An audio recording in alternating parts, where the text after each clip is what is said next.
Hello, and welcome to another episode of Junk Food for Thought. In this episode, I'm gonna discuss JYP's new girl group project, NIZI. And a quick recap for those confused about where this new group suddenly appeared from.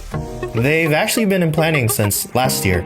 The show just got released in English, with English subtitles from the JYP YouTube channel, but it's been airing on Hulu since January 31st of this year.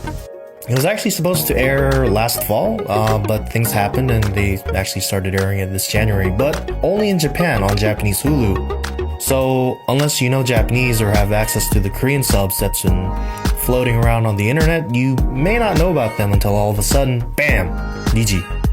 Anyway, NIZI is a new JYP Japanese K-pop group, or actually maybe just J-pop, planned in conjunction with Sony Music Japan, comprised of Japanese members.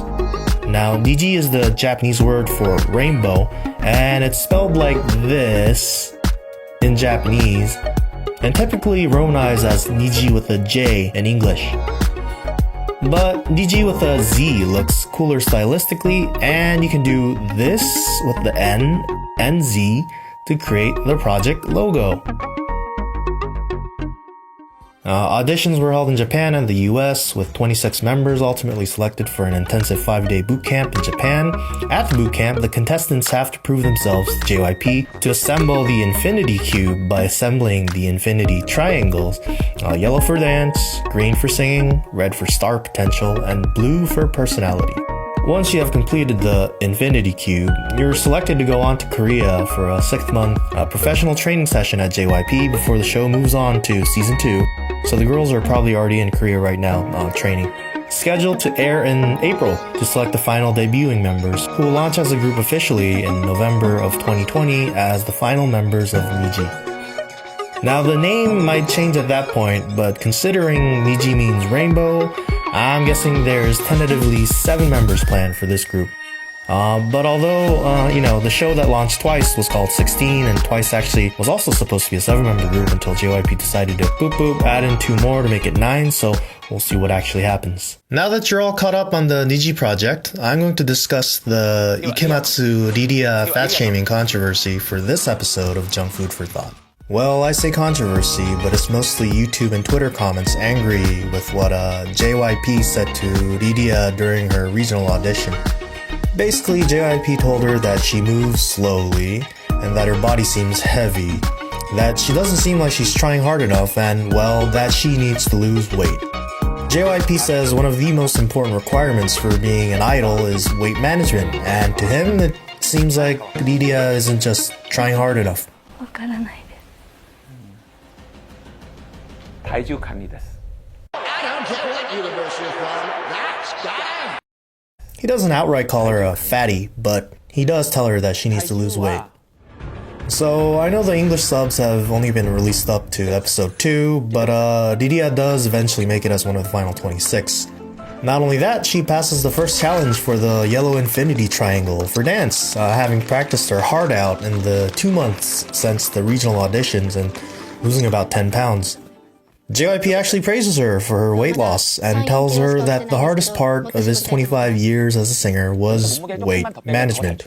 He says it's a hard but necessary sacrifice if you want to be able to sing well. Now, looking at people like Adele and Ailey, I don't know if that's entirely true, and as for dancing, well...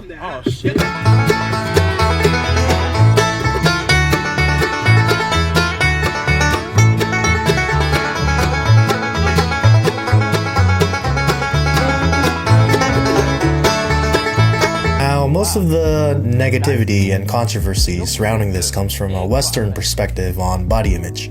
Is it really okay for a grown-ass man to tell a 17-year-old girl desperately trying to achieve her dreams of becoming a star that she's not trying hard enough because she's not idol thin? It may seem harsh, especially with the added layer of mental health and self-esteem issues that many young girls face trying to live up to unrealistic Photoshop standards. And for sure, it is unhealthy to hold girls to an impossible standard, but there's also a cultural element. In Asia, if you're overweight, people will tell you straight to your face that you're fat, or that you need to stop eating or lose weight. There's no beating around the bush or how we're all beautiful no matter how much we weigh. It's straight up, bro. If you're fat, then you're unhealthy. And medically, you can't deny that being overweight is a bad thing. Obesity leads to heart disease, cancer, diabetes, and many more health issues, and it shortens your lifespan. There's no arguing that. So to JYP saying that Riria needs to lose weight makes perfect sense to him. Of course she needs to lose weight. Are you crazy? Do you know how many tens of thousands of girls would love to become an idol? It's a cutthroat industry, and in the end, these girls are products to be sold to the adoring masses. Disney made Chris Pratt lose weight to be Star-Lord in Guardians of the Galaxy. They made Carrie Fisher lose weight to play Princess Leia again in the new Star Wars sequels. It's not just K-pop, but a requirement for the entertainment industry in general. And in K-pop, where the visuals matter as much as the music, even more so. But the problem lies in these elements together. A young girl vulnerable to self-esteem issues as a function of her body weight, and therefore her self-worth, and whether these standards are damaging to young girls' mental health to compare and to be compared like that.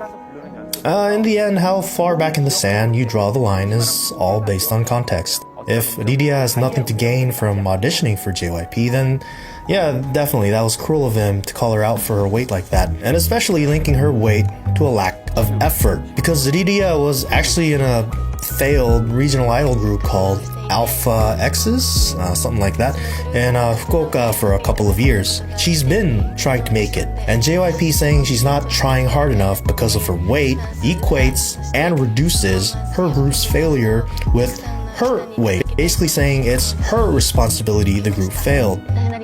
Or to put it another way, if you're thin, you'd have already been famous. And that's a dangerous line of thought, to pin something so multivariate as the success of a regional idol group to an individual's responsibility.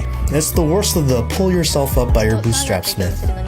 Now, I agree that unrealistic beauty standards are damaging to young girls' mental health, but I don't disagree that being overweight is okay. Now, is Riria overweight? To me, she seems a little plump, maybe, but not nearly to any degree of obesity I would see in the American South. Was it mean of JYP to say the things that he did?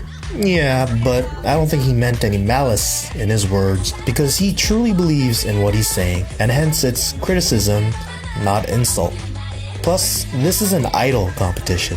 Riria doesn't have a gelato's chance in an Australian bushfire if she's going up against skinny girls like Mako or Rima. You say you like thick girls? Good. But unfortunately, that's not what they're looking for in this show.